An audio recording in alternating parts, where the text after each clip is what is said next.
the night.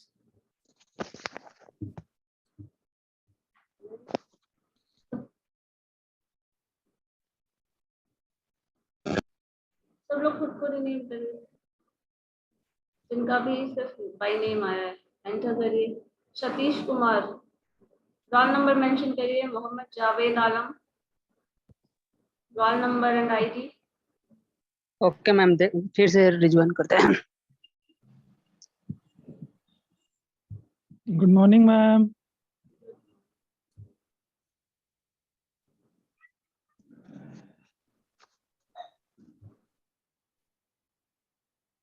Good morning ma'am. Good morning ma'am.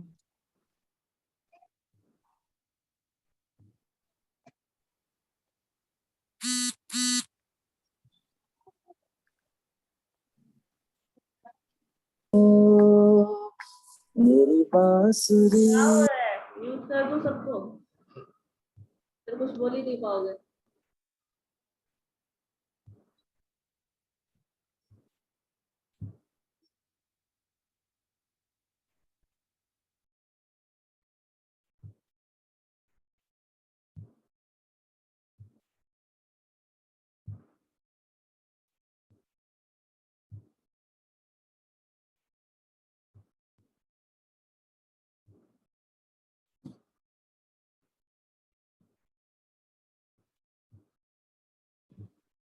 तो हम लोग लास्ट से डिस्कशन पढ़ रहे थे ना।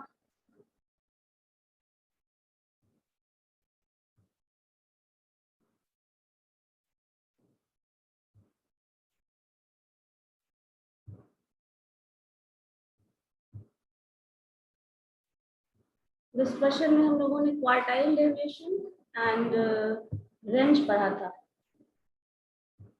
ये बता सकते हैं कोई रेंज के कौन से डिमेरिट को क्वार्टाइल डेविएशन इंप्रूव करता है? रेंज में ऐसा क्या डिमेरिट था जिसकी वजह से हम लोगों ने स्विच कर गए, हम लोगों को स्विच करना पड़ा इनफैक्ट क्वार्टाइल डेविएशन पे। और quartile deviation is a better method of discussion as compare to range. So why? कोई भी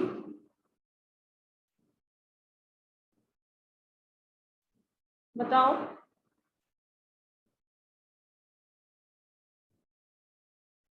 Why quartile deviation is better measure of dispersion as compared to range? किसी के पास आंसर नहीं है इस क्वेश्चन का? रोल नंबर 13 बताइए। तो आप थे ना क्लास में, लास्ट क्लास में?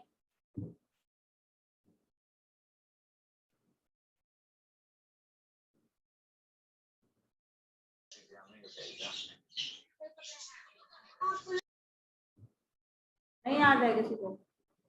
किसी को भी नहीं? एनीवन?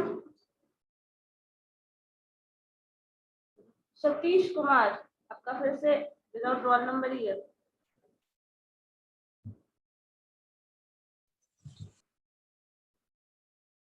अभिनव आप बताओ।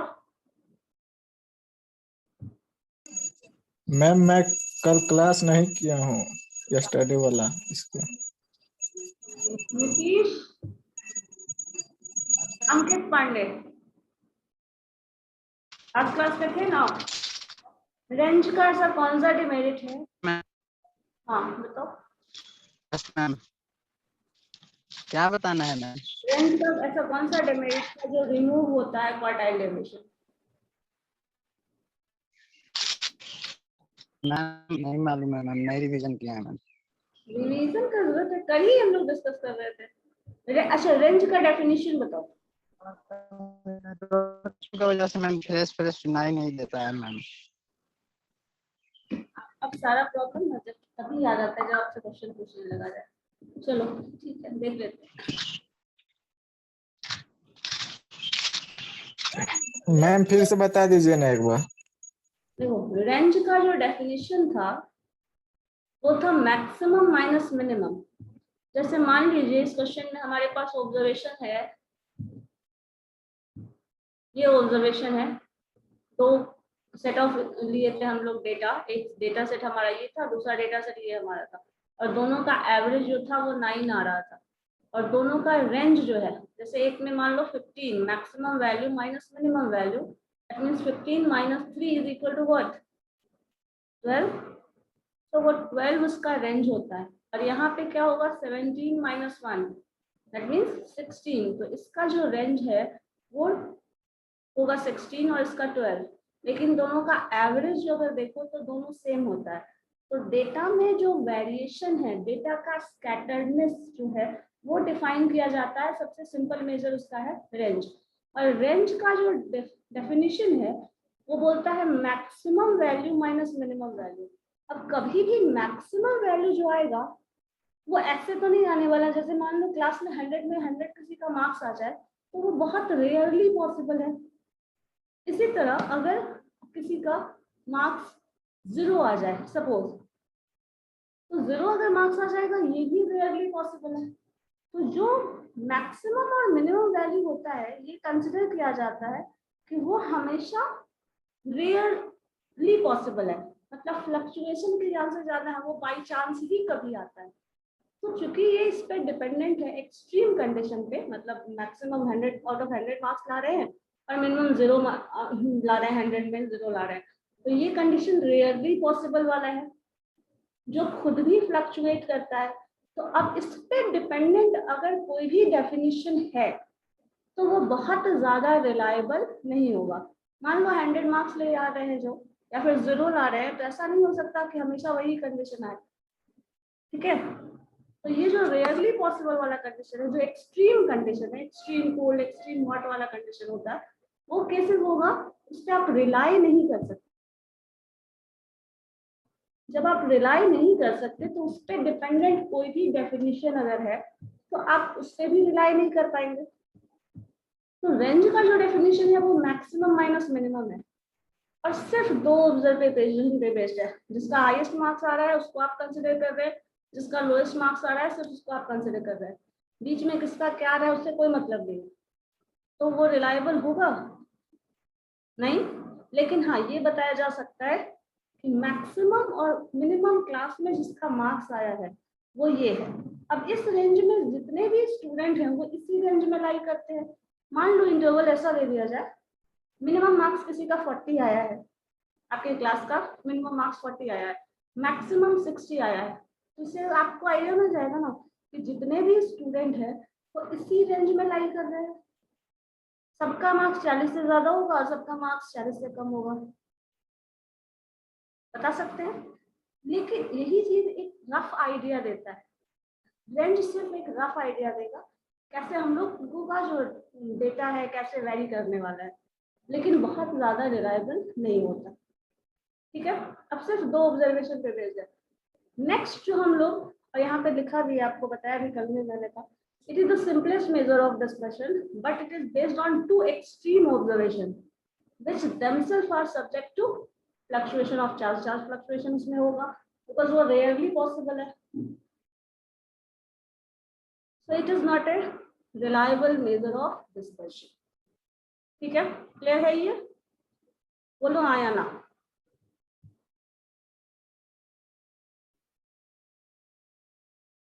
कोई कंफ्यूजन है रेंज में? फिर कल पूछोगे नो मैम, नो मैम।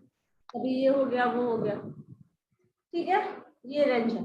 अब देखो दूसरे में जब क्वार्टाइल डेविएशन की बात करते हैं और सेमी क्वार्टाइल रेंज की बात करते हैं, तो ये डिपेंड करता है Q3 और Q1 पे। इसका डेफिनेशन है Q is equal to 1/2 Q3 minus Q1, और Q3 माइनस Q1 जो है वो क्या है, मैंने बताया था फर्स्ट क्वार्टाइल डेविएशन। हाँ तरनुम बोलिए। Quartile deviation.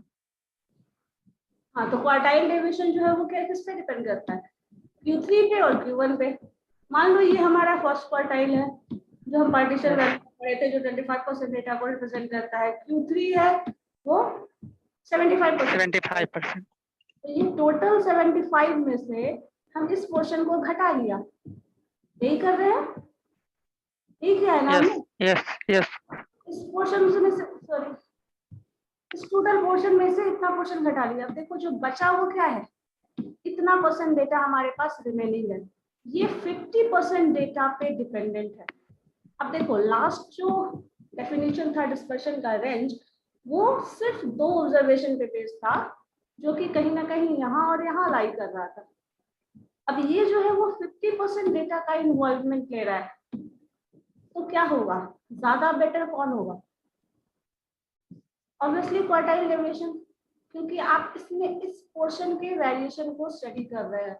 जिसमें मैंने आपको एग्जांपल भी दिया था, किसी कंपनी का अगर बहुत, मान लो कोई कंपनी स्टार्ट होती है तो इनिशियल पीरियड है, अगर बहुत ज्यादा स्ट्रगलिंग पीरियड है, और ऑब्वियसली इनिशियल पीरियड सबके लिए होगा स्ट्रगलिंग पीरियड, और मान लो उसके बाद उस वक्त उसका रिकॉर्ड जो भी रहा हो सेल्स का बहुत अच्छा ना रहा हो, कुछ साल बाद बहुत अच्छा इफेक्ट आया हो, फिर लास्ट में अभी मान लो 2 साल से कोरोना का कंडीशन है, तो शुरुआत के 2 साल में वो अच्छा रिस्पॉन्स ना की हो, लास्ट के 2 साल में अच्छा ना की हो, बीच में 4 साल का ड्यूरेशन जो है वो बहुत अच्छा उसका ग्रोथ रहा हो, तो हम सिर्फ उस ग्रोथ वाले पीरियड को स्टडी कर रहे हैं।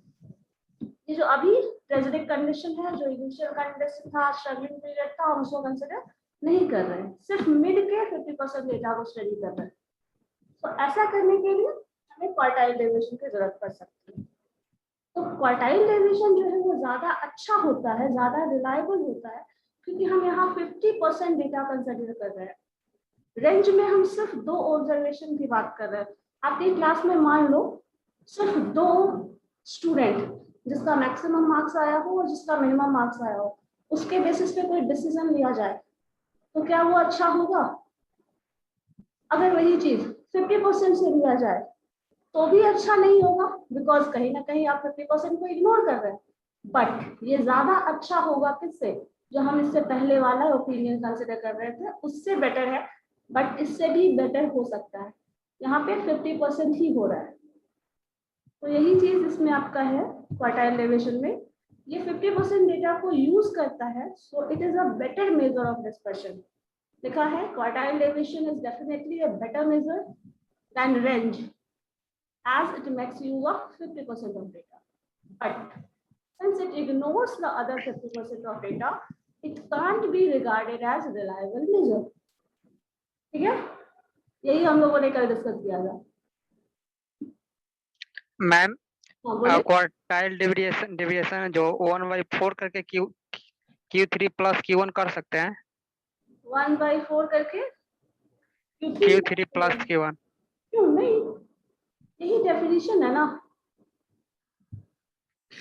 क्योंकि इसका भी तो हल करने पर उतना ही आएगा ना आएगा, ठीक है, लेकिन लिख सकते हो, लेकिन जो डेफिनेशन में टर्म आप लोग को याद है ना, एक टर्म डिफाइन किया जाता है, it should be rigidly defined, एक fix type of mathematical definition should be there. ठीक है, तो हम डिफाइन वैसे ही करते हैं।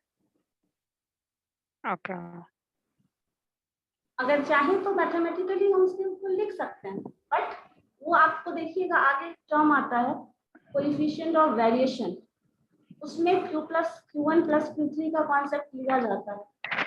अगर हम डिफाइन कर रहे हैं तो डेफिनेशन आप यही ध्यान में रखो।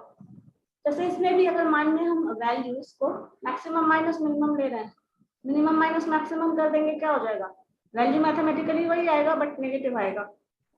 मॉड लगा देंगे तो हो जाएगा। मॉड लगा देंगे तो हो जाएगा, लेकिन वहां फिर से हमें मॉडिफिकेशन करना पड़ता है ना, तो इसलिए डिफाइन ही किया गया इस फॉर्म में, ये मैक्सिमम माइनस मिनिमम है, सो range can never be negative.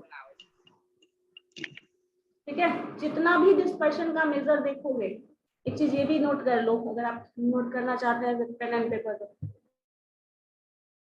कोई भी मेजर ऑफ डिस्पर्शन जो है वो नेगेटिव नहीं आएगा, maximum minus minimum, this will be never negative. Quartile deviation में आपको पता है Q3 आप ले रहे हो, Q1 ले रहे हो, Q3 हमेशा ज्यादा होगा एज कम्पेयर टू Q1, तो ये भी कभी नेगेटिव नहीं आएगा। ठीक है, मीन डेविएशन इसके बाद हम जाते हैं वहां मॉड ले लेते हैं, नेगेटिव अगर होगा भी तो पॉजिटिव आ जाएगा। स्टैंडर्ड डेविएशन स्क्वायर रूट होता है, देन पॉजिटिव स्क्वायर रूट ही हम लेते हैं, नेगेटिव नहीं लेते। वेरिएंस में इसका भी स्क्वायर हो जाता है, तो कभी भी ये भी ध्यान रखना, मीन नेगेटिव हो सकता है बट डिस्पर्शन नेगेटिव नहीं होगा। कोई भी डिस्पर्शन, चाहे वो मीन हो, सॉरी रेंज हो, क्वार्टाइल डेविएशन हो, मीन डेविएशन हो, स्टैंडर्ड डेविएशन हो, कुछ भी हो, वो नेगेटिव नहीं हो। ठीक है, अब देखो कुछ सुधार हुआ, रेंज से हम क्वार्टाइल डेविएशन पे आए, तो यहाँ हम सिर्फ 2 डेटा का यूज कर रहे थे, यहाँ 50% डेटा का यूज करने लगे, तो सुधार तो हुआ है। अब इसके बाद और मॉडिफिकेशन की जरूरत है।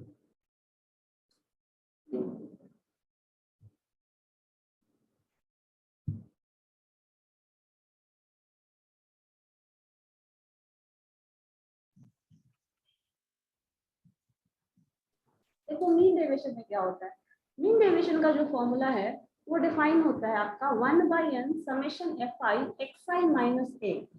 ठीक है, कोई भी आर्बिट्रेरी पॉइंट a आप हटा दे, हर ऑब्जर्वेशन में से, हर ऑब्जर्वेशन से कुछ भी एक पॉइंट घटा दिया, कुछ भी हो सकता है, ये मीन भी हो सकता है, मीडियन भी हो सकता है, मोड भी हो सकता है, कुछ भी हो सकता है, या फिर सिंपली आप कोई भी अपनी मर्जी से कांस्टेंट ले रहे हैं। तो ये टर्म घटा रहे हैं और हर ऑब्जर्वेशन से घटा रहे हैं और उसका मॉड ले रहे हैं, देन फ्रीक्वेंसी से मल्टीप्लाई करके हम टोटल ओवरऑल ऐड कर दे रहे हैं, तब जो रिजल्ट मिल रहा है दैट इज मीन डेविएशन।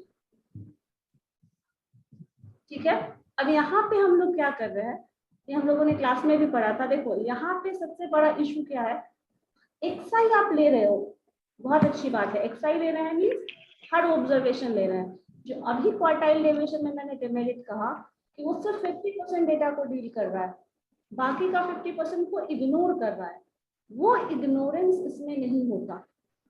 वो इग्नोरेंस नहीं अगर हो रहा है, मतलब एक्सआई हम सारा ऑब्जर्वेशन ले रहे हैं, सब में से ये घटा रहे हैं, सबके फ्रीक्वेंसी से मल्टीप्लाई कर रहे हैं, तो इग्नोरेंस तो नहीं हो रहा, लेकिन हम यहाँ पे एक और गलती कर दे रहे हैं जो कि मॉड ले रहे हैं, और ये मैथमेटिकली करेक्ट है, हम कर सकते हैं, बट बहुत सारे केसेस में इसका मीनिंग क्यों है, क्या ले रहे हैं, इसका क्या मतलब है, लेना चाहिए या नहीं, इस तरह का क्वेश्चन आता है। लेकिन हम लोग यहाँ पे क्या कर रहे हैं, ये करने से होता क्या है कि आप जो डेविएशन ले रहे हैं वो 0 के केस में नहीं आएगा, मतलब मीन डेविएशन 0 आ जाए तो ऐसा बहुत कम होगा।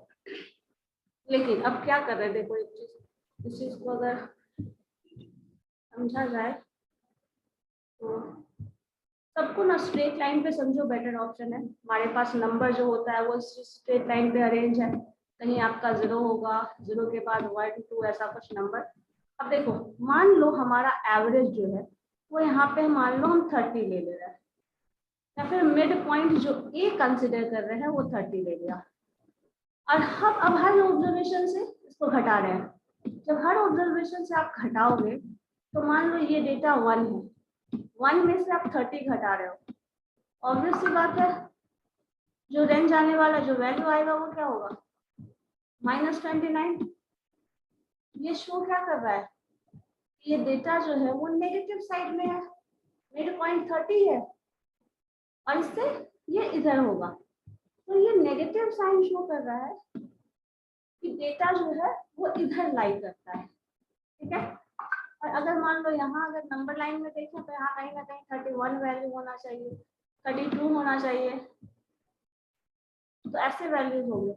अब जो भी होगा, इधर का सारा वैल्यू पॉजिटिव होगा, इधर का सारा वैल्यू नेगेटिव होगा, लेकिन अगर हम मॉड ले रहे हैं तो इधर का पूरा डेटा इधर लाई कर जाएगा, और यही इसका डिमेरिट है, एक डिमेरिट सिर्फ यही है, और कोई कॉम्प्लिकेशन, कोई मैथमेटिकल कंप्यूटेशन वैसा कुछ नहीं है, सिर्फ इसी डिमेरिट की वजह से इसको फिर से इम्प्रूव किया गया है। लेकिन हाँ, इसको अप्रिशिएट इसलिए किया जाता है कि हर ऑब्जर्वेशन पे बेस्ड है। अब अगर हर ऑब्जर्वेशन पे बेस्ड है तो it is a better measure of dispersion than range and quartile deviation. तो यही चीज यहाँ लिखा है, since mean deviation is based on all observation, it is a better measure of dispersion than range and quartile deviation. But condition वही है, step of ignoring the sign of deviation creates artificiality and renders it useless for further mathematical treatment. यही problem है इसका, negative side को भी, negative deviation को भी ये पॉजिटिव शो करके बताएगा। इस वजह से ये एक आर्टिफिशियलिटी क्रिएट कर देता है, जो कि इसका बहुत बड़ा डिमेरिट है। बाकी कोई डिमेरिट नहीं है, ठीक है। और आपको इसका प्रूफ नहीं पढ़ना, सिर्फ डेफिनेशन ही पढ़ना है, मीन डेविएशन ये है। और आपको बस इतना ही इसका मेरिट और जो डिमेरिट है वो एक्सप्लेन कर देना है, दैट्स इट। अब स्टैंडर्ड डेविएशन क्या है, अगर ध्यान से देखो और कंपेरेटिव स्टडी करो मेरे सजेशन से, तो बहुत अच्छा है। 1/n same, summation same, xi same है आपका, और यहाँ xi माइनस a जो है वो आप बस x बार से रिप्लेस कर दिया गया है। और आप चाहो तो यहाँ भी a लिख सकते हैं, x बार लिख सकते हैं, तो मीन डेविएशन अबाउट मीन बोलेंगे। Mean deviation about arbitrary point रखेंगे तो a हो जाएगा। मोड भी रख सकते हैं, मीडियन भी रख सकते हैं, आपकी मर्जी है। बट स्टैंडर्ड डेविएशन जब हम डिफाइन करेंगे तो ये हमारा हमेशा x बार ही रहेगा। ये डिफरेंस है दोनों में। अगर आप ये डिफरेंस a को x बार ले लो तो मीन डेविएशन और स्टैंडर्ड डेविएशन कहीं ना कहीं एक ही जैसा कन्फिगरेशन देगा, मतलब टेबल एक ही जैसा बनेगा। यहाँ क्या हो रहा है, 1/n summation fi xi minus x बार, और उसका स्क्वायर कर दे रहे हैं तो ये वैल्यू आ जा रहा है। स्टैंडर्ड डेविएशन का डेफिनेशन शुभम क्या हुआ?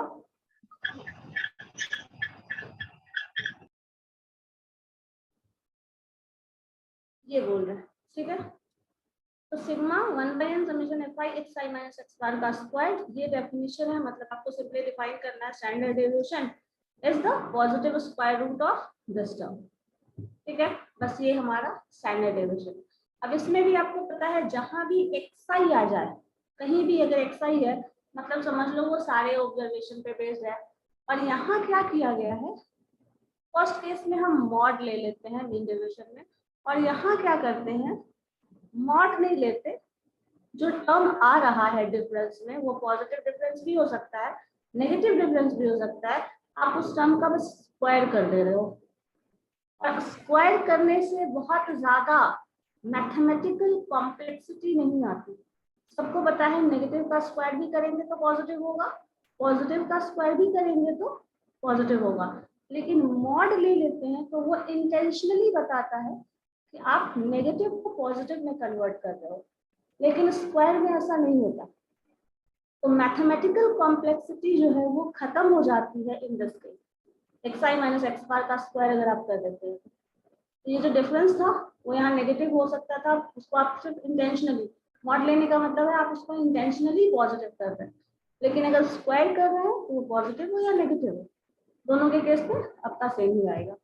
तो ये इसका, अब इस केस में क्या होता है, अब कंपेयर करो जो आपका मेरिट डिमेरिट वाला कंडीशन था, ideal measure of dispersion, easy to calculate, understand, समझना भी आसान है, रिजिडली डिफाइंड है, बेस्ड ऑन ऑल ऑब्जर्वेशन भी है, मैथमेटिकल ट्रीटमेंट भी फर्दर हम लोग इस पे बेस्ड करते हैं, और फ्लक्चुएशन ऑफ सैम्पलिंग भी है वो कम है। तो सबसे ज्यादा जो कंडीशन है, ये सारा 5 कंडीशन जो है वो सबसे ज्यादा ये फुलफिल करता है स्टैंडर्ड डेविएशन। या फिर स्टैंडर्ड डेविएशन टर्म का ही स्क्वायर हम कर दें, जो हम लोगों ने पढ़ा है क्लास में, सिग्मा का स्क्वायर कर दें, उसको हम डिफाइन करते हैं वेरिएंस।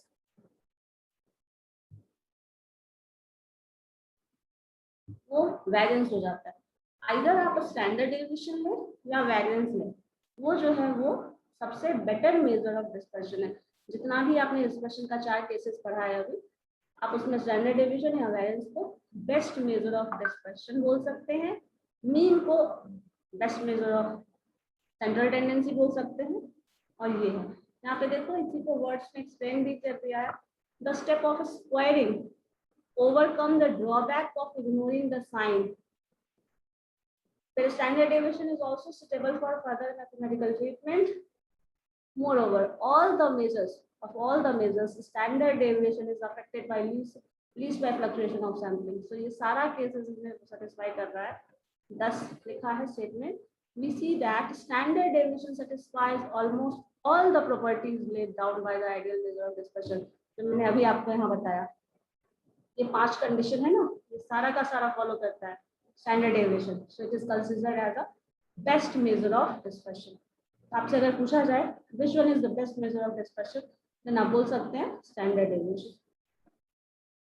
ठीक है, लेकिन रेंज भी यूजफुल है, कभी कभी क्वार्टाइल डेविएशन भी यूजफुल है, मीन डेविएशन भी यूजफुल है, स्टैंडर्ड डेविएशन भी यूजफुल है, but according to situation, according to need, according to time, आपके पास स्टैंडर्ड डेविएशन कैलकुलेट करने का टाइम ही नहीं है मान लो, तो आप रफ आइडिया ले सकते हो with the help of range, quartile deviation with the help of mean deviation. तो आप यूज कुछ भी कर सकते हैं इन सब में से, लेकिन अगर बहुत ज्यादा एक्यूरेट, बहुत ज्यादा रिलायबल, बहुत ज्यादा सुटेबल की बात की जाए, इन that case sigma, that means standard deviation is a good major of dispersion. किसी को कोई डाउट है तो बताओ।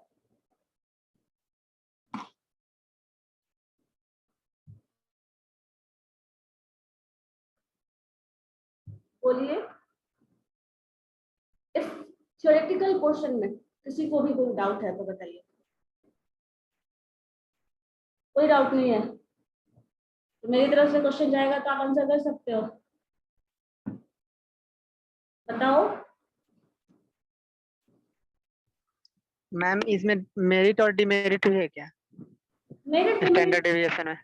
मेरिट डिमेरिट साथ में डिस्कस करते चलेगा ना, जैसे मेरिट है रेंज का, सॉरी मेरिट था ना ये स्टैंडर्ड डेविएशन, स्टैंडर्ड डेविएशन का भी, स्टैंडर्ड डेविएशन के केस में स्टैंडर्ड डेविएशन भी इसमें बताया ना, सिर्फ एक ही डिमेरिट है, ये इग्नोर करता है साइन, बट ये बेस्ट में बट ये mean based on all observation है, तो it is a better measure of dispersion than range and quartile deviation. साथ में तो मेरिट हम पढ़ते चलेगा ना, कंपेयर भी करके पढ़ रहे हैं। लिस्ट आप चाहो तो पॉइंट करके इसको एक लाइन में लिख सकते हो, है ना। Okay ma'am. मेरिट वही है कि बेस्ड ऑन ऑल ऑब्जर्वेशन है, रिजिडली डिफाइंड है। मैंने यहाँ आपको बताया ना ये सारा पॉइंट। देखो रेंज के केस में रिजिडली डिफाइंड है, easy to understand and calculate भी है, ये नहीं है, ये भी नहीं है और ये भी नहीं, ये तीन नहीं है।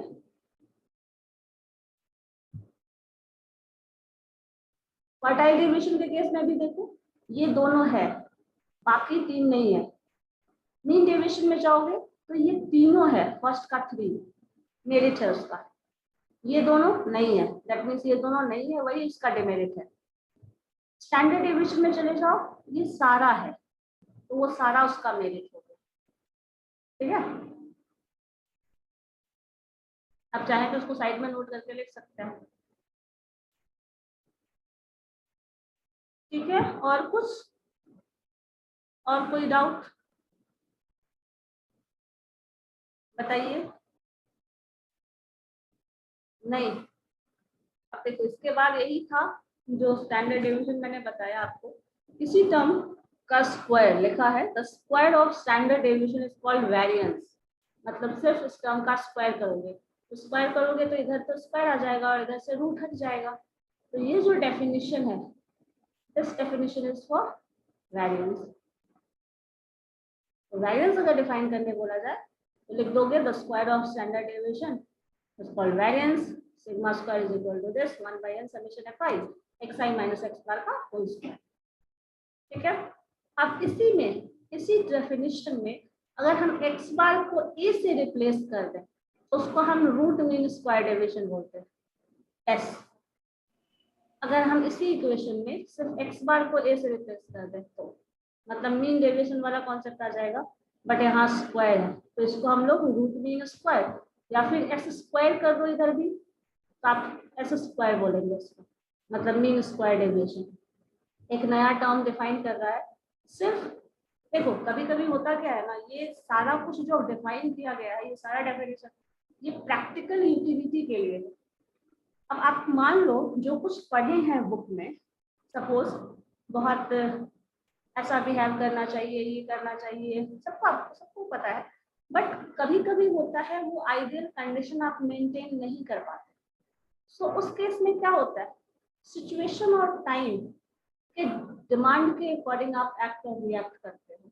तो यही चीज होता है, कभी कभी डेटा है जो आप जैसा सोच रहे हैं एग्जैक्टली वैसा नहीं मिलेगा। आपको कंपैरिजन करना है, लेकिन कंपैरिजन किसी और रेफरेंस में करना है।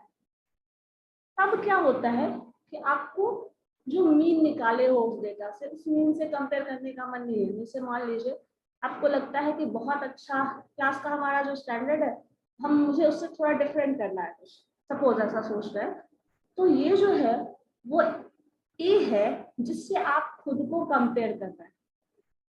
जैसे मान लो बहुत सारा, इनफैक्ट 90% स्टूडेंट्स या फिर इंस्टीट्यूशन की अगर बात करें, जो आइडियल कंडीशन है, जैसे मान लो एज अ ग्रेजुएट हम कंसिडर करते हैं कि एज अ ग्रेजुएट कोई भी ग्रेजुएशन करता है, तो अगर उसका स्टैंडर्ड ऑफ लिविंग या फिर स्टैंडर्ड ऑफ नॉलेज की बात कर रहे हो, तो स्टैंडर्ड ऑफ नॉलेज जो है वो एज अ मान लो यूपीएससी क्रैक करने वाला होना चाहिए। सपोज आपके केस में ऐसा नहीं होगा, बट ऐसा मान लें कि एक ग्रेजुएट से जो जो एक्सपेक्ट किया जाता है वो एक ऐसा स्टैंडर्ड ऑफ नॉलेज है, लेकिन आप उस स्टैंडर्ड ऑफ नॉलेज को मेंटेन नहीं कर पा रहे, बट आप उसको खुद से कंपेयर कर रहे हैं।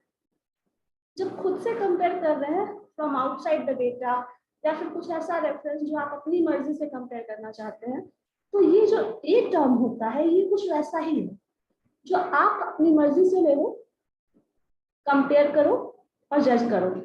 जैसे मार्केट में बहुत सारा प्रोडक्ट आया, बहुत सारा प्रोडक्ट जो नया आया होगा, जो आपके साथ लॉन्च हुआ हो, आपने कुछ प्रोडक्ट लॉन्च किया, कोई और कंपनी है जो इसी तरह का प्रोडक्ट लॉन्च कर रही है और साथ में लॉन्च कर रही है, आप उससे कंपेयर करो। या तो एक बहुत ब्रांडेड जो वेल एस्टैब्लिश ब्रांड हो, आप उससे कंपेयर करो खुद को। तो दोनों केस में आप कंपेयर कर सकते हैं।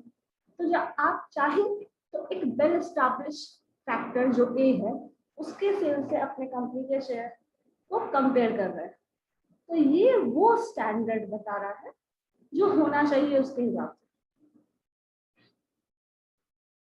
तो ये जो टर्म मतलब अगर प्रैक्टिकली इसको यूज करें ना, तो ये उस टर्म में बात करता है, ए वाला कॉन्सेप्ट।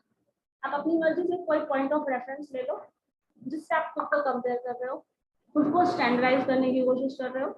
तो ये वो टर्म है, और एक्स बार है वो टर्म है जो आपके ही ऑब्जर्वेशन, आपके डेटा के बेसिस पे निकल कर आया है। ठीक है, जब उसके बेसिस पे निकल के आया है तो वो रेफरेंस हो सकता है बहुत केसेस में बहुत यूजफुल हो, और बहुत सारे केसेस में ये रेफरेंस भी यूजफुल है। लेकिन कभी कभी हम इस लेवल को बहुत ज्यादा अच्छा नहीं मानते। क्यों नहीं मानते? क्योंकि हो सकता है कि हम इस स्टैंडर्ड को मेंटेन ही ना कर पाए, तो कंपैरिजन कर रहे हैं तो कहीं ना कहीं बहुत नेगेटिव जा रहे हैं, और अगर उसी में अपने से बिलो स्टैंडर्ड वाले से कंपेयर करें तो बहुत ज्यादा पॉजिटिव जा रहे हैं। तो कभी कभी ये जो है वो बहुत ज्यादा अच्छा नहीं होता, और कभी कभी बहुत अच्छा हो जाता है, बट डिपेंड करता है सिचुएशन और टाइम पे।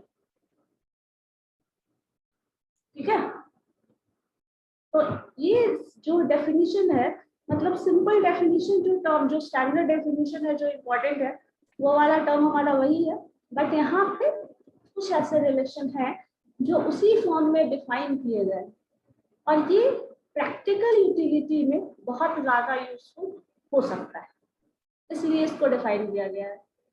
इसका कोई बहुत ये नहीं है कि मतलब आप ऐसे ही कर सकते हो, ऐसा ही है। इस ए को मैंने कहा ना, इस ए को आप एक्स बार, मीन, मीडियन, मोड कुछ भी कन्वर्ट कर दो, कोई भी वैल्यू ले लो, कुछ भी करके सॉल्व कर दो तो वो हो जाएगा। बट आप ए चाहो तो कोई भी एक स्टैंडर्ड वैल्यू, कोई भी एक लेवल जो आप एक्सपेक्ट करते हैं उसके हिसाब से भी ले सकते हैं, और ये उसी चीज के लिए लाया गया है। अब यही चीज ये बता रहा है, दोनों को टर्म सेम टर्म में डिफाइन कर रहा है, बस यहाँ ए से रिप्लेस कर दिया और एक्स बार से रिप्लेस कर दिया, देन दोनों में क्या चेंजेस आएगा ये बताता है relation between sigma and S. आप खुद को खुद के क्लास से कंपेयर करें और दूसरे कॉलेजेस से कंपेयर करें, तो ये दोनों, ये कंपैरिजन है।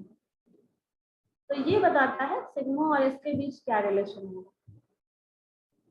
तो एस का जो मिनिमम वैल्यू है, जैसे आप थ्योरेटिकली इस चीज को समझे, तो अगर आपका आपके क्लास के बीच कंपैरिजन किया जाए तो ये जो रिलेशन होगा वो आप दूसरे कॉलेजेस से कंपेयर कर रहे हो खुद को, तो वो जो रिलेशन होगा ये ज्यादा डिफरेंट होगा, मतलब ये जो वैल्यू होगा कहीं ना कहीं इसी में आ जाएगा। जैसे देखो xi माइनस a का कर दिया, ये डेफिनेशन इस टर्म का स्क्वायर एस स्क्वायर, इसमें x बार घटा दिया जोड़ दिया, ये सारा हम लोग कर रहे हैं मैथमेटिकली, बट उसका सिग्निफिकेंस वही है जो मैंने आपको वर्ड्स में बताया।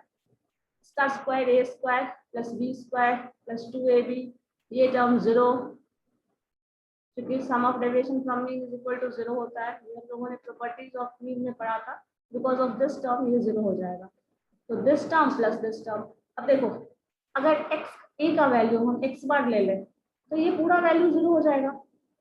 तो S square is equal to आपके कॉलेज का मार्क्स, मतलब बाहर जो आप स्टैंडर्ड मान रहे हैं, दैट इज इक्वल टू आपका जो कॉलेज के बीच में क्लास के बीच में जो कंपैरिजन कर रहे हैं वो उसके बराबर हो गया। कब बराबर होगा? जब आपका स्टैंडर्ड लेवल जो है, आप कॉलेज को ही स्टैंडर्ड लेवल मान रहे हैं, इन दैट केस ये दोनों बराबर हो जाएगा। लेकिन अगर इसको डिफरेंट मान रहे हैं तब ये एस स्क्वायर जो है, जो स्टैंडर्ड डेविएशन जो आपने बाहर से कंसिडर किया है, that will be greater than this। यही चीज आपका बताता है relation between sigma square and S square. ठीक है, मैथमेटिकली बस ये रिलेशन देख लीजिएगा, a प्लस बी का होल स्क्वायर पता है, ये टर्म हम लोग ऐड और सब्सट्रैक्ट कर सकते हैं। मैथमेटिकली उसका कोई इम्पैक्ट नहीं आता। मान लो 5 यहाँ हम घटा दिए 5 जोड़ दिए, उससे कोई इम्पैक्ट नहीं आएगा। अगर नहीं आएगा तो फिर तो कोई फर्क ही नहीं पड़ता। तो आप इसको अब a स्क्वायर बी स्क्वायर पे ब्रेक कर लो, ये जो समेशन इस पे अप्लाई है, ये ब्रेक करने के बाद इसको अप्लाई कर दो तो ये रिलेशन आ जाएगा। यही रिलेशन है। या फिर इसको आप इस टर्म में भी लिख सकते हैं, this is the value of this term is sigma square, तो सिग्मा स्क्वायर डायरेक्टली लिख लो और ये पूरा कैंसिल, सिग्मा एन है यहाँ पे, सिग्मा एफ आई, और ये दोनों आपस में कैंसिल हो जाएगा। तो ultimately sigma square is equal to X bar minus A square. ये वही है जो आप स्टैंडर्ड मानते हो। अगर ये 0 हो जाएगा मतलब दोनों एक्स बार ही है, in that case S square is equal to sigma square. ठीक है, क्लियर है ये? बताओ, वही चीज बोल रहा है, एस स्क्वायर का मिनिमम वैल्यू है sigma square. So variance is the minimum value of mean square deviation, or standard deviation is the minimum value of the mean square deviation. That's it.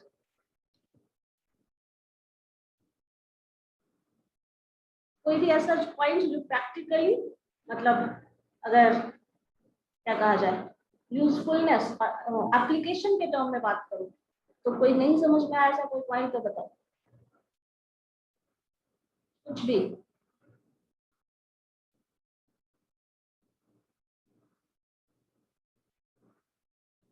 इन सारे सिचुएशन में, ये सारे portion में जो हम पढ़ रहे हैं वो यही है कि जब प्रैक्टिकल डिफिकल्टी आने वाली है तो आप उसको कैसे कंपेयर कर रहे हैं। गौतम शर्मा आपके क्लास के हैं क्या? गौतम शर्मा 1052 में एंटर कर रहे हैं। Yes ma'am. मैम मेरा रोल नंबर लिख लीजिएगा 47। 47 कौन? प्रेम कुंज मैम, ऑप्शन ही नहीं आता है डायरेक्ट लिंक से ज्वाइन करने के लिए, और सर जो भेजे उसका पासवर्ड ही गलत है। बातें क्यों? Ma'am 60 ma'am roll number Nitish Kumar. क्या बोल रहे हो Abhinav? Ma'am 43 roll number ma'am Nitish Kumar. सही हुआ है आपका लिखा। मैम रोल नंबर 9 भी। 9 वाले मैम 6 मैम 21 का भी नहीं लिखा हुआ है। 21 ma'am role 59 ma'am. Ma'am 60 ma'am. Roll number 9 ma'am 13 ma'am 67 ठीक है। 47 ma'am. Ma'am 60 ma'am. Ma'am 26। Ma'am 30। जाएगा मत परेशान, मैम 47 में। भाई नेम बना देंगे। मैम 67 मैम 6 और 60 तो है ही। मैम 47 बना दीजिए। मैम 26। मैम 15 मैम 30 16 कौन है? Ma'am role 59 ma'am. मैम 15 आत्मसंतुष्टि मिल जाएगी, बन जाएगा अभी रोल नंबर अटेंडेंस बन। 47 मैम। मुझे पता है तो अपनी आत्मसंतुष्टि के लिए 59 मैम। मैम